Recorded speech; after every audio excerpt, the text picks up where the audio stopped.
Français parlent aux Français. Le problème de la concurrence à l'intérieur du marché commun est un problème sérieux, est un problème grave. Seulement, ce que je souhaiterais pour ma part, c'est que ceux qui s'adressent comme vous-même, qui s'adressent aux industriels, aux commerçants, à ceux qui dirigent l'économie, au lieu de leur dire ça va mal et c'est la faute du gouvernement, leur disent vous avez pendant 50 ans vécu à l'abri de protections inadmissibles. Pendant 50 ans, vous étiez tranquille. Chacun produisait sa petite affaire sans savoir à quel prix de revient et la vendait tranquillement avec son petit bénéfice. Il y avait de bonnes frontières douanières, il n'y avait aucune concurrence et le client français était traité comme un client qui était obligé de payer ce qu'on lui donnait au prix qu'on demandait. Nous vivrons, et l'économie française, et les industriels et les commerçants français doivent vivre désormais dans la préoccupation permanente. Il s'agit de se dire qu'ils sont toujours menacés par la concurrence, qu'il faut toujours qu'ils fassent mieux, qu'il faut toujours qu'ils produisent à meilleur compte, qu'ils vendent la meilleure marchandise à meilleur prix, et que c'est ça la loi de la concurrence et la seule raison d'être du libéralisme.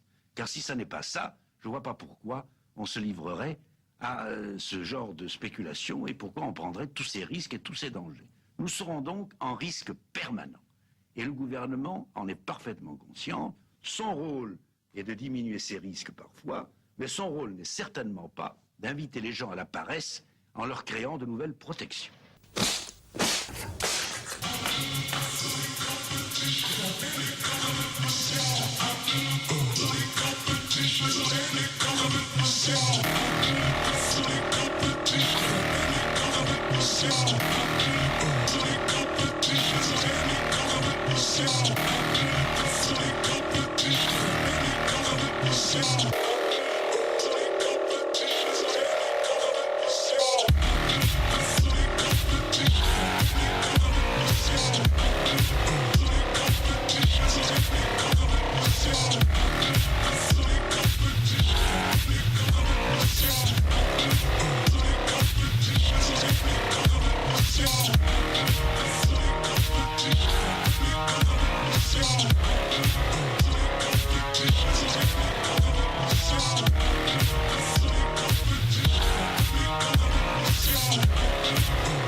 Je crois aujourd'hui que les nations sont les structures historiques, les seules qui sont encore là, qui nous protègent de la violence mondialiste.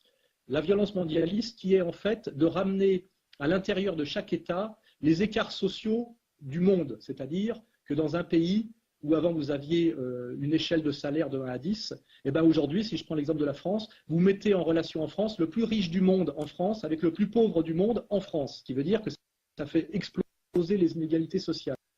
Je crois, moi, qu'il faut qu'on doit s'appuyer sur les nations pour se battre contre la violence mondialiste, qui est un libéralisme intégral et exacerbé, et qu'il n'y a que les nations pour s'opposer à cette violence mondialiste, et que le piège serait de croire à un altermondialisme qui n'a pas de socle concret. Voilà.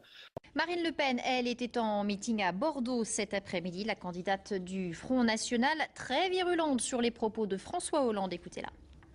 Bon, mais comment se fait-il alors que, en toutes circonstances, au Parlement européen, l'UMP et le PS votent main dans la main toutes les mesures ultralibérales qui ont mis nos entreprises en concurrence déloyale avec le monde entier. Pourquoi alors ne veut-il pas revenir sur la loi de 1973 qui a donné un monopole au marché financier? Pourquoi a-t-il accepté depuis 1974 et n'a-t-il jamais dénoncé le fait que nous avons versé 1400 milliards d'intérêts au marché financier alors que nous avons 1700 milliards d'euros de dettes? Que les Français regardent un tout petit peu dans le rétroviseur pour voir si les promesses qu'on leur fait pour demain ne sont pas en totale contradiction avec les actes qui ont été commis depuis 30 ans. Veuillez écouter tout d'abord quelques messages personnels. Gabriel garde l'anonyme. Le manchot la serre dans ses bras. Nous disons, le manchot la serre dans ses bras 2 fois. Le fantôme n'est pas bavard.